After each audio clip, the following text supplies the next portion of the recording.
जानामि धर्मं न च मे प्रवृत्तिः जानामि धर्मं न च मे निवृत्तिः त्वया स्वामिनः हृदि स्थितेन यथा नियुक्तोऽस्मि तथा करोमि। अंतराय तिमिरोग शांतये श्रेष्ठ शक्ति करुणारुणाप्रभं संतनोतु मुनिवृंद सेवितं भावगम्यम अनिशम शिवम महः करुणापूरिचित्तां सच्चिद्रूपां परां दिव्यां ब्रह्म सहचरीं तुर्यां बगलां शक्तिं प्रणौमि सौभाग्याम्।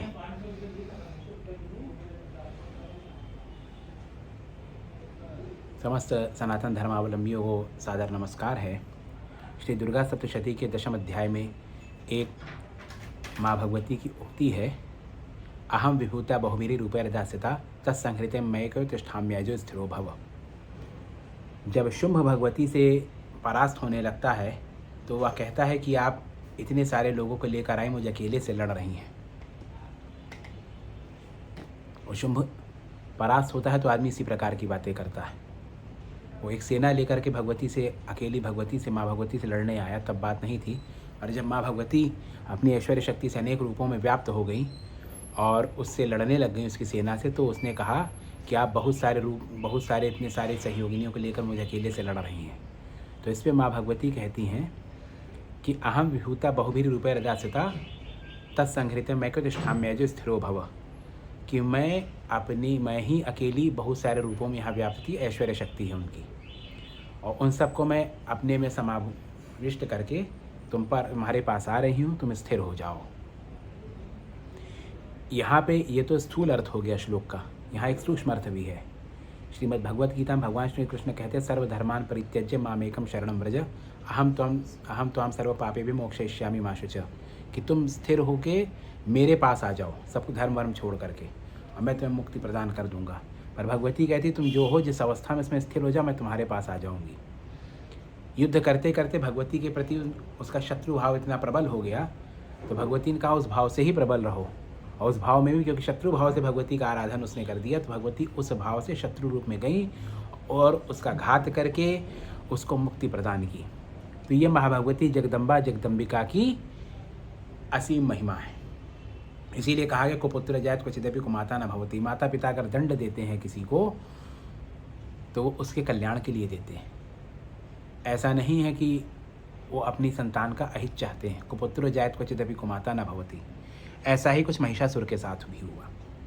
महिषासुर से भगवती कहती गर्ज गर्ज क्षणम मूढ़ मधु यावत पिबाम्यहम मया त्वयि हते त्रैव गर्जयन्त्याशु देवता। जब महिषासुर भगवती से युद्ध करने आया तो गर्जना कर रहा था, तो इस पर भगवती कहती हैं कि हे मूढ़, तू जो गर्जना कर रहा है वो तब तक कर जब तक मैं मधुपान कर रही हूँ। भगवती शहद का मधु का पान करती रहती हैं और कहती जब मैं मधुपान कर लूँगी तो देवता यहाँ पे गर्जन करेंगे। अब प्रश्न ये है कि देवता और असुर हैं कौन? तो देवता महर्षि कश्यप की बहुत से विवाह हुए, तो खशा से जो संतानें उत्पन्न हुई वे राक्षस कहलाए और यक्ष हुए। दिति से जो हुए दैत्य कहलाए, और धनु से जो संतानें हुई वो दानव कहलाई, और उन्हीं से अदिति से, उनकी जो अदिति नामक पत्नी थी, उनसे जो संतानें हुई देवता कहलाए। तो सबके पिता देवता, दानव, राक्षस और दैत्य, इन सब के पिता एक ही हैं, ये अलग अलग नहीं है। तो जो आजकल एक मिथ्यावाद का प्रपंच चारों तरफ फैलाया जा रहा है, विशेष रूप से नवरात्र के पवित्र पर्व पर माँ भगवती की साधना और माँ भगवती के चरित्र को कलुषित करने का जो प्रयत्न किया जा रहा है इस भारत भूमि पर, वह अत्यंत घृणित कार्य जो किया जा रहा है, उसके संदर्भ में समझने की आवश्यकता है कि एक ही पिता की संतानें ये सब हैं। महिषासुर का और अन्य असुरों का जो कुल है उसका वर्णन श्री वायु पुराण में और श्री ब्रह्मांड पुराण में आया है। तो ऐसा नहीं है कि आप आधा तो चरित्र पौराणिक मान लोगे और आधा अपने हिसाब से जोड़ दोगे। अगर आप महिषासुर के चरित्र को मान रहे हो कि वो हुआ था, महिषासुर हुआ था, तो महिषासुर के पूरे चरित्र को समझना होगा। उस शास्त्र में श्री वायु पुराण में श्री ब्रह्मांड पुराण में यह बताया गया है कि कई सारे असुर आहिताग्नि ब्राह्मण थे। ये सब ब्राह्मण धर्म का पालन करने वाले असुर हुए। आहिताग्नि माने साग्निक ब्राह्मण, जो अग्निहोत्र करने वाले, ऐसा वर्णन वहां पर प्राप्त होता है। इनके स्वभाव में थोड़ी विकलता थी और वो विकलता उद्दंडता में, उद्दंडता के साथ साथ फिर दुष्टता में परिवर्तित होती चली गई। और वे सामाजिक जो हमारी मर्यादाएं थी, लोक मर्यादाओं का उल्लंघन करने लग गए। श्री दुर्गा सप्तशती में बताया गया है कि महिषासुर इत्यादि का वध क्यों हुआ। उन्होंने सत्ता का केंद्रीकरण कर दिया। देवताओं को परास्त किया तो चलो देवी को क्या फर्क पड़ता है, क्यों देवताओं के लिए क्यों जाएंगी। सत्ता को केंद्रित कर दिया। जो राजस्व आता था, जो यज्ञ की आहुति की बात कही जाती, यज्ञ की आहुति हमारे नाम पड़े, तो राजस्व, जो राजस्व आता था उसको भी अपने यश ऐश्वर्य, अपने भोग विलास के लिए प्रयोग करने लग गए वे।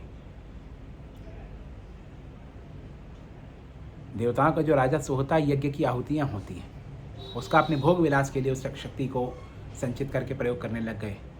लोक कल्याण के लिए जो यज्ञ किए जाते हैं, जिसके यज्ञ करने से वायु में पर्जन्य स्थितः, पर्जन्य बनता है वायु से, और उस पर्जन्य से जो जल वृष्टि होती है उससे अन्न धन धान्य की उत्पत्ति होती है, अन्न धान्य की उत्पत्ति होती है। तो इस प्रकार के सारे यज्ञों को अपने लिए उन्होंने संचित करना प्रारंभ कर दिया। तो सृष्टि में विकलता उत्पन्न हो गई। जब सृष्टि में विकलता उत्पन्न हो गई तो जब देवताओं ने माँ भगवती से निवेदन किया, और यहाँ पे महालक्ष्मी का स्वरूप कहा गया है, क्योंकि समस्त देवताओं के अंदर जो जो शक्ति तत्व व्याप्त था वह सब जब समग्रीभूत हो करके मूर्त रूप उसने लिया, तो भगवती श्री महालक्ष्मी स्वरूपा वहाँ पे आविर्भूत हुई, और उन भगवती श्री महालक्ष्मी ने महिषासुर का वध किया। चतुर्थाध्याय में, श्री दुर्गा सप्तशती के चतुर्थाध्याय में यह प्रसंग आता है कि भगवती काली स्वरूपा है। महालक्ष्मी, महाकाली, महासरस्वती तीनों स्वरूप हैं भगवती के, और तीनों एक ही शक्ति हैं। विभिन्न अवसरों पर जैसे एक ही व्यक्ति में ऐसे मैं टी शर्ट पहनूँ, कभी शर्ट पहन सकता हूँ, कभी धोती कुर्ता पहन लिया, कभी सूट पहन लिया, तो ये नहीं कि मैं अलग अलग व्यक्ति तो एक ही है। तो इसी प्रकार से माँ भगवती भी एक ही है। तो और हमने कई सारी दुर्गा पूजा में गोरे महिषासुर भी देखे हैं। तो काली और वो गोरा, तो क्या ऐसा फिर ये ना कह दे कि क्या कहते हैं कि महिषासुर ही विदेशी था और भगवती स्वदेशी थी, भारतीय थी, भारतीय मूल की थी, मूल निवासिनी थी। और दूसरा, अहूरा माजदा के बारे में लोगों ने सुना होगा। यह जो देवासुर संग्राम हुआ, ये सब ईरान की भूमि के में हुआ, वहाँ आसपास की कथाएं हैं ये सब। अहूरा माजदा, वहाँ मन्यु से अहूरा माजदा के युद्ध की बहुत सी कथाएं उनके शास्त्रों में मिलती हैं। और देवताओं से, हमारे यहाँ देवताओं को प्रबल बताया गया।